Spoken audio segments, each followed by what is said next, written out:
La vie nous apporte des défis. Ces défis peuvent être des obstacles, des sources de désespoir, de découragement, des fatalités ou des opportunités. C'est ce que j'enseigne régulièrement. C'est ce que j'enseigne en mentorat. Et aujourd'hui, j'aimerais vous partager l'entrevue de Axel, jeune mannequin de 23 ans, qui euh, est pour moi une source d'inspiration. Alors, je l'accompagne en mentorat, mais je trouve qu'elle est très inspirante, j'aurais aimé en fait à 23 ans pouvoir avoir ses ressources à elle. Alors, je vous pose le décor. Axel, je l'ai rencontrée parce qu'elle est venue me trouver pour une douleur au genou. Hein. En général, on vient me trouver quand on a tout essayé et qu'il n'y a rien qui fonctionne. C'est ce qui s'est passé pour Axel. Donc, nous nous sommes rencontrés et nous avons commencé à travailler ensemble avec la méthode ITS. On est parti à l'exploration de qu'est-ce qui pouvait se cacher derrière ce genou. Et Axel a fait en quelques mois de très belles découvertes que le genou, c'était pas forcément une douleur. Pourtant, elle part avec une façon d'aborder les choses où si j'ai mal, je fais quelque chose, je prends un médicament, je vais voir un thérapeute, etc. Je fais une opération et ça s'en va. Et la vie lui a mis un petit défi, et ben non, des fois ça ne se passe pas comme ça. Et ça l'a obligé à sortir de ses croyances et de ses conditionnements. Et je trouve que pour une jeune fille de 23 ans qui a un métier, le mannequinat, qui est un métier stressant et confrontant, et bien qu'elle s'en sort très bien. Je la vois évoluer au fil des mois. Et donc j'ai fait une entrevue avec elle parce que moi, même si c'est moi qui l'accompagne, je la trouve très inspirante. J'aime ça parce qu'elle me challenge dans ce que j'offre et elle me permet d'aller chercher les ressources pour pouvoir l'accompagner au mieux. Alors, je vous propose de découvrir ce qu'elle a à nous partager. Écoutez-la jusqu'au bout parce qu'elle a un message euh, inspirant, je trouve, pour tous ceux qui pourraient vivre des galères, avoir des défis, qu'ils soient physiques ou émotionnels. Sur ce, je vous laisse avec l'entrevue avec Axel.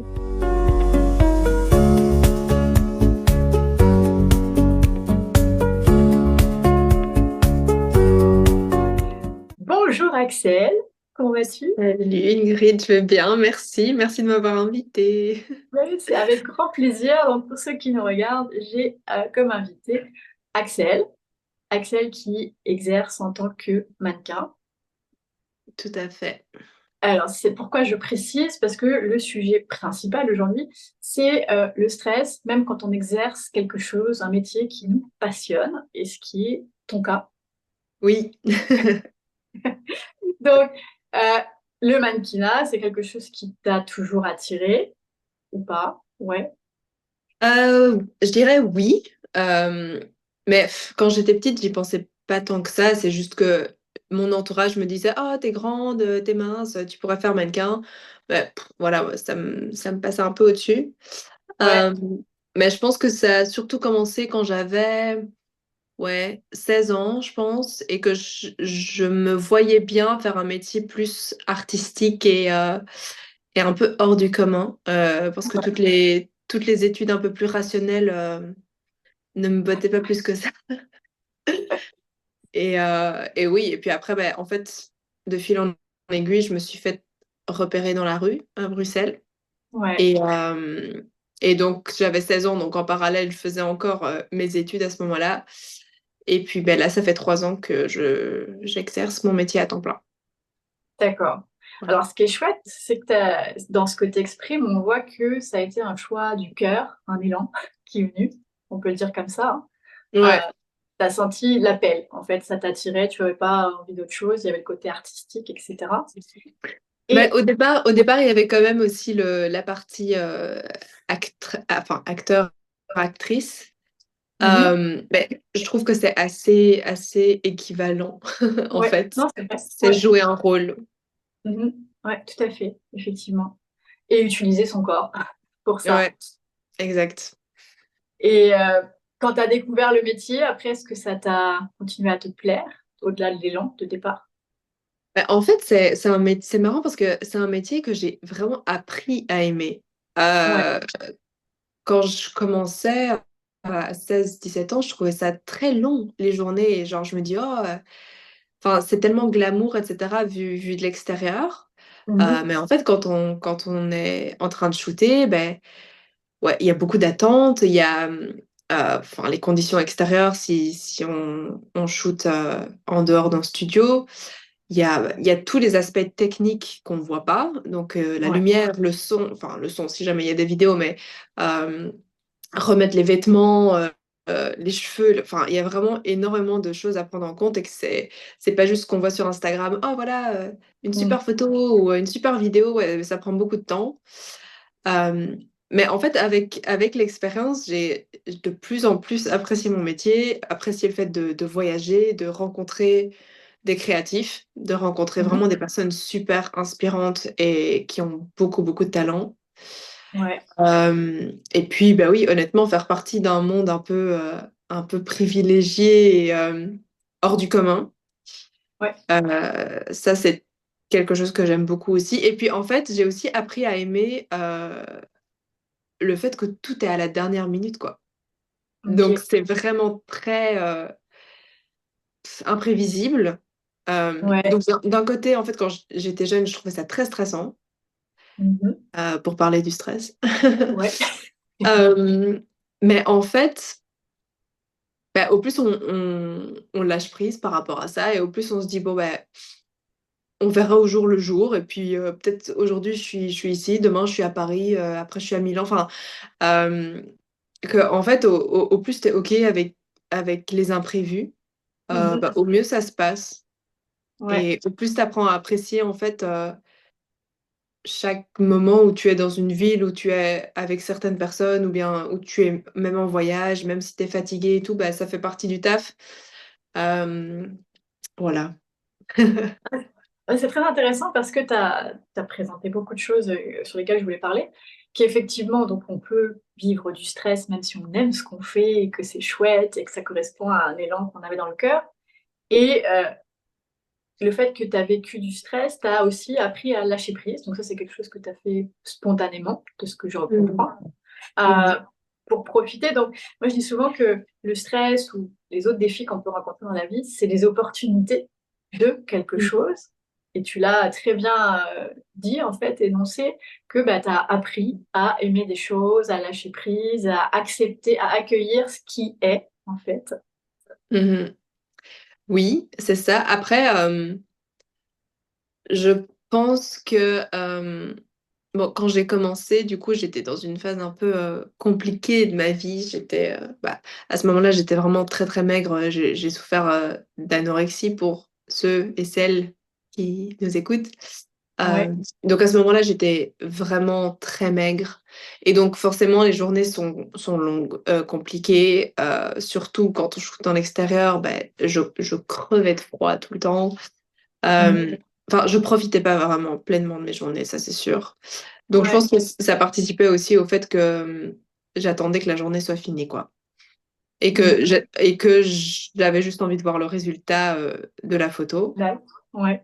Euh, Alors que maintenant, c'est plus du tout le cas, même si oui, il y a encore des conditions difficiles pour shooter. Mhm. Euh, mais bon, je pense que j'ai aussi appris à plus exprimer mes besoins en shooting. Bon. Et donc à plus Ouais. me faire respecter, en fait. Parce que c'est clair que bah, quand j'avais 16 17 ans, j'osais rien dire.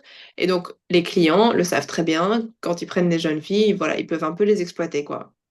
Mhm. Et ils savent qu'elles diront rien. Mais donc au fur et à mesure, ça c'est un truc qui passe de moins en moins et qui passe plus du tout maintenant. C'est que si j'ai froid, si les conditions sont trop compliquées, si j'ai faim, si j'ai pas à boire, enfin juste les trucs de base quoi, quand même, Ouais. d'office je le dis. Et, Ok. et si le client est pas d'accord, bah, j'appelle mon agent. Mais c'est encore jamais arrivé que le client soit pas d'accord, quoi. Donc en général, les clients sont quand même très compréhensifs. C'est juste que Ouais. parfois, enfin, il y a tellement de choses à penser, euh, tellement de gens qui courent partout. Bah oui, parfois les gens ils oublient qu'ils ont une vraie personne en face d'eux et qui a qui a des besoins aussi comme tout le monde et qui a besoin de pause et qui a besoin de même s'asseoir. Enfin, il y a des choses Ouais. aberrantes qui se passent dans les Fashion Week où on peut pas s'asseoir avec les vêtements, etc. Enfin, donc quand même des trucs de base, je laisse plus passer quoi. Et donc ça participe aussi au fait que c'est beaucoup plus agréable. Tout à fait.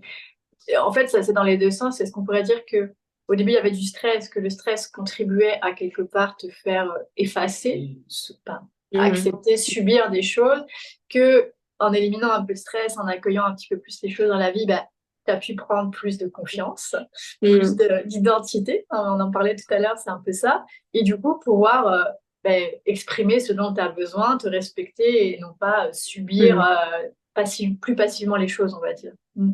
Ouais. Oui, et je me fais plus confiance aussi, C'est je ça, pense. plus confiance. Donc, Ouais, on rigole parce qu'on parlait de la confiance tout à l'heure avec Axel. Et donc là, on a un exemple qu'elle a bien pris plus confiance en elle. Hein. c'est ça. En fait, j'ai pris confiance dans mon travail. Ça, c'est sûr. Ouais. Que il y a quelques années, je me comparais beaucoup aux autres mannequins. Là, honnêtement, je vais pas dire que je me compare plus. Oui, si, je me compare, comme tout le Ouais. monde, je pense. Euh, mais je sais que je suis bonne dans ce que je fais. Mhm. Et, et je sais que de toute façon, tous mes shootings, je donne tout ce que je peux ce jour-là. Ouais. Ok. Et je fais de mon mieux. Et donc, à part ça, je peux pas faire grand-chose, quoi. Tout à fait. Pour ceux qui nous regardent, tu as parlé de l'anorexie. Bon, on n'en parlera peut-être pas complètement là parce que c'est un sujet qui pourrait faire une vidéo complète. Mhm. Mais euh, l'anorexie ou les troubles alimentaires, c'est un rapport au corps, il y a un rapport avec le stress. Est-ce que tu pourrais dire quand même que le fait d'avoir vécu ça, ça a peut-être été l'élément déclencheur pour aller chercher plus de confiance en toi, indirectement, maintenant, après coup? Que... Mhm. Oui, oui, sûrement. C'est vrai qu'en fait, l'anorexie, au départ, moi, j'en ai pas tellement souffert. Je pense que c'est plus mon entourage qui en a souffert et qui a un peu tiré la sonnette d'alarme. Ouais, Euh, mais c'est tellement un piège mental, en fait, que je me renfermais juste sur moi ouais, et, euh, et je voyais pas à quel point j'étais faible, et que ce soit physiquement ou mentalement, hein, mais que j'étais vraiment juste l'ombre de moi-même. Hem et donc bah, forcément, en travaillant sur ma confiance en moi, ça m'a ouais, aussi permis de, en fait, reprendre du poids parce que je me rendais compte que j'avais pas envie de m'effacer. J'avais envie de prendre ma place. Sauf que je savais ouais. pas exactement comment le faire, hem et que donc oui, c'est un peu ce phénomène d'affirmation de moi Mhm. qui a fait que ça a aussi eu un impact sur l'anorexie. Ouais. Alors, c'est hyper intéressant ce que tu dis parce que je voulais justement aborder le fait que le corps et l'esprit, c'est pas mal la même chose. Et là, tu Mmh. viens de le dire, tu sais, je voulais pas m'effacer, je voulais Mmh. pas être l'ombre de moi-même. Donc, si on caricature, l'anorexie, ben, on maigrit jusqu'à être plus que l'ombre de soi-même. Ouais. Et tu as parlé tout à l'heure du côté au départ, tu étais effacée, tu te demandais pas, etc. Puis maintenant que tu t'affirmes, Mmh. et t'es plus dans l'anorexie, même s'il y a des défis, on s'entend dans cette thématique parce que tu as un métier qui t'y confronte, mais Mmh. t'es plus dans la grosse vague, on va dire, on va l'appeler comme ça peut-être. Ouais. Euh, on voit le parallèle, enfin, je sais pas si pour ceux qui nous regardent ça paraît évident, et pour toi aussi, que le corps exprimait quelque part ce qu'il y avait à l'intérieur. Je m'efface, donc finalement je suis maigre jusqu'à presque disparaître. Je subis dans ma vie, je fais pas mes demandes. Et puis Mmh. quand je commence à moins m'effacer, je prends un peu plus d'espace, je reprends un peu plus de forme. Ah, Mmh. je m'affirme un peu plus. Tu sais. Mmh.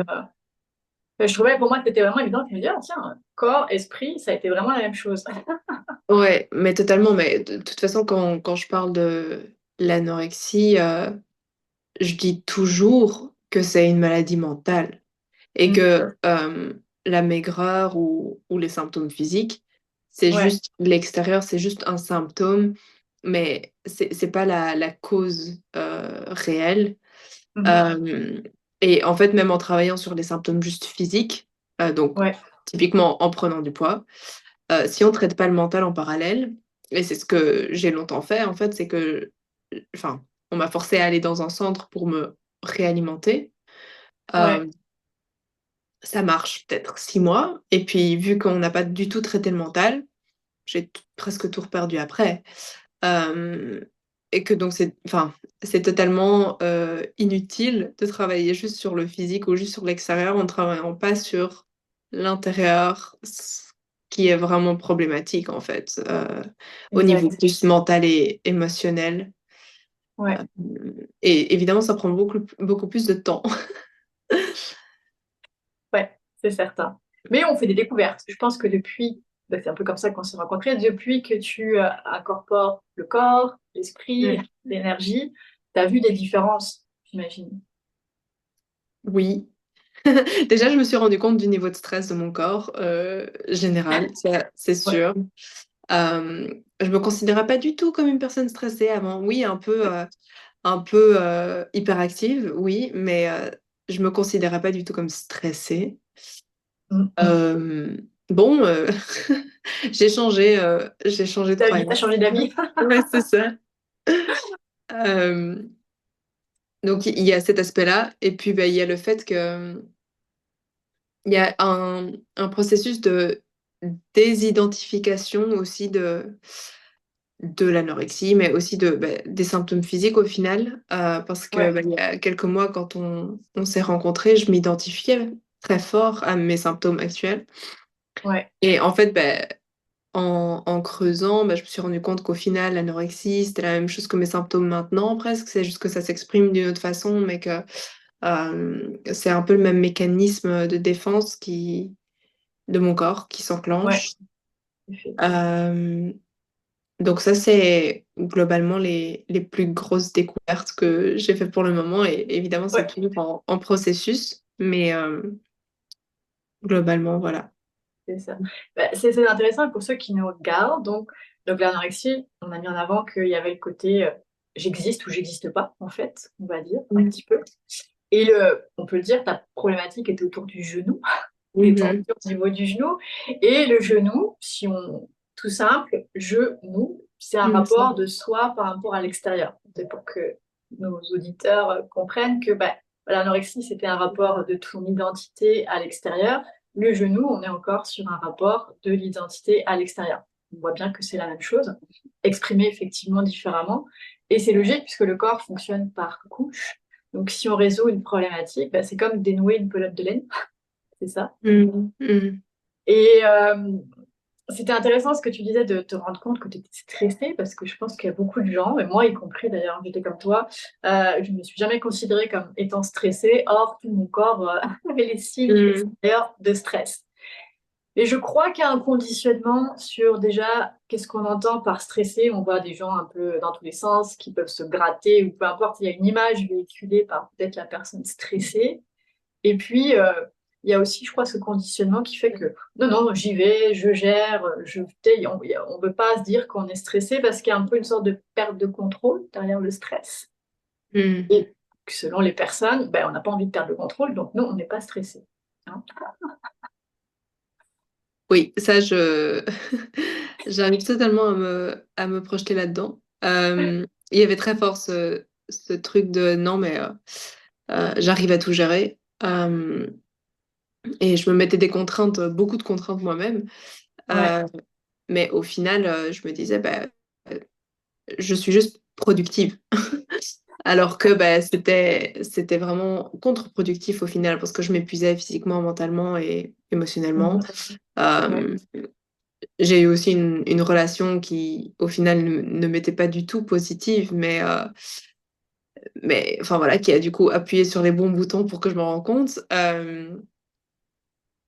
Mais oui, en effet, il y a aussi, je pense, cette volonté, et du coup, je fais le parallèle par rapport à mon travail, du coup, cette volonté de toujours être parfaite, de toujours avoir mm, l'image de tout est en ordre, tout est aligné, physiquement, intérieurement, je suis toujours prête, je peux faire n'importe quoi, on peut m'appeler maintenant, je peux aller travailler demain. Enfin, vraiment, c'est cette attitude de on y va. ouais, Euh, donc, je dois encore apprendre à écouter mon corps, quoi. Mais vraiment écouter mon corps, pas juste me dire non, euh, je peux tout faire. Oui, je peux tout faire globalement, mais je peux le faire aussi dans le respect de mon corps tout à fait. et du coup m'accorder aussi des moments de repos et de pause. Ouais. Ce que voilà, j'ai encore du mal à faire, je pense, mais en tout cas, ça va mieux. Oui, Mais c'est intéressant parce qu'on pourrait se poser la question, ok, c'est quoi l'intérêt de reconnaître qu'on est stressé? C'est quoi l'intérêt de écouter son corps, etc. Ben, je pense que ton exemple, ce que tu as raconté jusque-là, le met en évidence, c'est que quand tu as identifié et que tu as compris qu'il y avait du stress en toi, ça t'a ouvert des outils pour tranquillement descendre le niveau de stress de ton corps. Tu es allé chercher différents outils. Et ça a en parallèle permis tranquillement l'émergence de plus de toi, plus d'affirmation, de pouvoir peut-être savourer ou profiter plus de certaines choses. Tu sais, tu disais avant que les journées étaient longues parce que tu étais dans ta tête. Mhm. Et aujourd'hui, bah, tu es plus présente à l'instant, même si tu considères qu'il y a peut-être encore du travail, etc. Il y a quand Mhm. même un chemin qui a été fait à ce niveau-là. Mhm. Oui, tout à fait. Donc, en tout cas, moi, le message souvent que je dis, c'est que la prise de conscience, puis je trouve que tu représentes bien ça, c'est que ça permet du mieux, veux pas, sans forcément changer de métier, parce qu'il y a des gens qui auraient pu dire, bon, anorexie, top modèle, ça marche pas, change de métier, quoi, tu sais, basiquement. Mais non, j'aime ça, c'est un élan. Et, oh, je vais aller voir qu'est-ce qui se passe en moi. Il y a du stress, je vais aller tranquillement le dénouer pour pouvoir prendre plus de plaisir dans la vie. Et je trouve que c'est quand même, j'ai envie de dire, inspirant parce que ça montre qu'on n'est pas obligé de quitter quelque chose qui nous confronte. On peut le dénouer de l'intérieur, en fait, ce que tu fais. Oui, mais c'est marrant que tu dis ça parce que je me suis fait la réflexion avec l'acting. Du coup, j'étais dans une école de théâtre et, euh, et je me suis vraiment dit que j'allais chercher les choses les plus compliquées pour moi à ce moment-là, euh, mais que c'était inconscient et que c'était ce que j'aimais faire et j'aime toujours le faire, mais enfin voilà, c'est plus ma voie pour le moment, mais Oui, euh, que vraiment je me suis fait cette réflexion de j'aurais pu choisir tellement de trucs beaucoup plus simples, vraiment dans la voie de la facilité, j'aurais pu étudier n'importe quoi. J'avais la chance d'avoir une bonne mémoire et du coup euh, de facilement réussir à l'école. Genre vraiment pu me dire je prends n'importe quelles études rationnelles et juste je me fais chier, ouais, pardon pour les gros mots, pas grave. mais j'aurais réussi. Ouais. Euh, et je me serais pas trop posé de questions. Et donc là, Mm. j'ai l'impression que j'ai choisi les deux voies qui me challenge beaucoup, mais d'un autre côté, qui m'ouvrent aussi des portes et qui m'épanouissent. Euh, mais c'est vrai que je pense que c'est plus intéressant, mais d'un autre côté, c'est plus compliqué. Ouais, ah, c'est super intéressant. Et c'est vrai que tout ce que tu viens de dire est vrai. Et en même temps, j'ai souvent l'habitude de dire que la vie nous apporte pas des obstacles, mais des opportunités. Donc, Mhm. quelque part, tu as choisi d'aller vers les endroits où il y avait des opportunités, de libérer quelque chose qui était quelque part négatif pour ton corps, hein, puisque ça t'a amené à anorexie et d'autres choses, etc. Euh, Mhm. ça t'a amené en fait à ta limite pour quelque part dire, bah, il va falloir trouver une solution, il va falloir sortir de l'impasse, il va falloir faire quelque chose Mhm. et, d'aller chercher des aptitudes, ou enfin voir le monde autrement, en fait, quelque part, qui Mhm. te permet d'ouvrir des horizons, si je peux le dire comme ça. Oui, totalement. Et ce qui est chouette, c'est que, tu sais, si on se pose la question, tu sais, des fois dans la vie, oh, pourquoi moi, tout me tombe sur la tête, ça va pas, etc. Je pense qu'on peut dire aux gens, ben, regarde, ça te tombe pas sur la tête, des fois on le choisit, des fois on y va même Mhm. Ouais, consciemment, hein. ouais, ouais, Mais ouais. c'est parce que c'est nécessaire, c'est une opportunité, en fait. Et si on accepte, on relève le défi, hein, un peu comme Mission Impossible, ta mission est Mhm. de, si tu Ouais. l'acceptes, il y a des petites surprises au passage. Mm. Mais tu l'as dit, ça peut être fatigant. Alors pourquoi c'est fatigant? Parce que c'est à l'inverse de ce qu'on nous a appris. Ça, il faut bien qu'on prenne conscience que notre société, elle est conditionnée, c'est-à-dire qu'elle est construite sur un modèle et que ce modèle s'est construit avec le temps parce que il y a des gens qui ont pensé, il y a des choses qui sont mises en place et ça a été, on suit un sorte de courant. Mais est-ce que c'est pour Mhm. autant le seul et l'unique? Non. Mhm. Et Mhm. le truc, c'est que c'est, tu sais, quand tu as fait des années, des choses pendant des années, on t'a éduqué comme ça, tes parents, tes arrière-grands-parents, etc., c'est compliqué de dire, ah ben non, moi je vais faire autrement finalement. Parce que tu peux te dire, pourquoi je ferais autrement? C'est comme ça le chemin, je veux pas être le petit mouton Mhm. noir, je veux pas être montré du doigt, et puis, qu'est-ce que ça va m'apporter finalement d'aller de l'autre côté? Mhm. Donc, c'est pour ça que quand on arrive, ça veut dire devant le mur, comme tu es arrivé, et puis on va y aller quand même, puis on va aller chercher des choses. Ça permet de se déconditionner d'un chemin qui a été instauré. Et c'est pas Mm. toujours évident parce que la société est construite dans l'autre sens. Donc, ça prend du déconditionnement. Et c'est vrai que c'est presque, même si j'aime pas le mot, un combat permanent au départ, on va dire. Mm. Oui, mais en fait, ce qui m'a donné l'élan vraiment, c'est que Ouais, oui, physiquement, il y avait, que ce soit par rapport à mon école de théâtre ou par rapport à mes autres challenges d'anorexie, etc., c'est que oui, à un moment, physiquement, mon corps pouvait plus et ouais, qui m'envoyait des signaux. Euh, et donc là, il y a une lueur d'intuition, enfin, je l'appelle de l'intuition, c'est que je savais exactement ce que je devais faire. ouais, Et, et du coup, je savais que ça allait être compliqué parce que ben, ça allait en effet à l'encontre des valeurs probablement de ma famille et de ce qu'on m'a toujours inculqué. ouais. Euh, et d'un autre côté, je savais que je devais faire ça, vraiment. Que c'était ma voie et que juste ma voie dans les deux sens du terme, Je pense, ouais, VOIE et VOIX, euh, que je devais suivre. ouais. Et, et en fait, je me rends compte que là où j'étais le plus perdue dans ma vie, c'est quand je n'écoutais pas mon intuition ou que Mhm. ou que je ne l'entendais pas. Ouais, ça c'est intéressant, effectivement. Parce que des fois, on peut ne pas l'entendre. Ouais, ben là, j'ai l'impression d'être dans une phase où je ne l'entends pas. Et du coup, je me base beaucoup sur l'extérieur pour avoir mes propres réponses. Mhm. Euh, Bah après, ça revient, mais, mais voilà, là, c'est peut-être une zone un peu de flottement. Mais ça revient toujours à un moment donné, des petites touches d'intuition. Ouais. Voilà. Est-ce que, c'est une question, hein, est-ce que tu penses que l'état de stress du corps peut bloquer cette intuition ou faire qu'on l'entend pas, justement? Est-ce que tu penses qu'il peut y avoir une incidence entre le stress ou pas? Oui, je pense que ça peut aussi nous forcer à faire l'autruche, Ouais, ce stress. euh, à savoir qu'on n'est pas sur la bonne voie, mais à se dire, ouais, je m'en fouille, le problème n'est pas encore assez grand que pour que ouais, voilà, que je m'y confronte vraiment. mm, Euh, mais oui, je pense, ouais. clairement. Et dans ce que tu racontes, puis ce que j'ai pu constater avec d'autres personnes que j'accompagne, c'est souvent quand comment dirais-je, on touche une limite, t'as dit quand ton corps pouvait plus, quelque part il y a une sorte de lâcher prise. Alors lâcher prise, des fois on a du mal avec ça, mais simplement le corps qui se relâche, à un moment donné on peut plus, il n'y a plus de solution, bah, qu'est-ce que je fais? Je lâche, et c'est là que quelque chose arrive, souvent. Hmm. Parce qu'à un moment donné, quand il n'y a plus de solution, bah, il y a un moment où le stress monte, puis à un moment donné, bah, le corps, naturellement, en fait, il relâche. Je lâche prise, la détente se fait.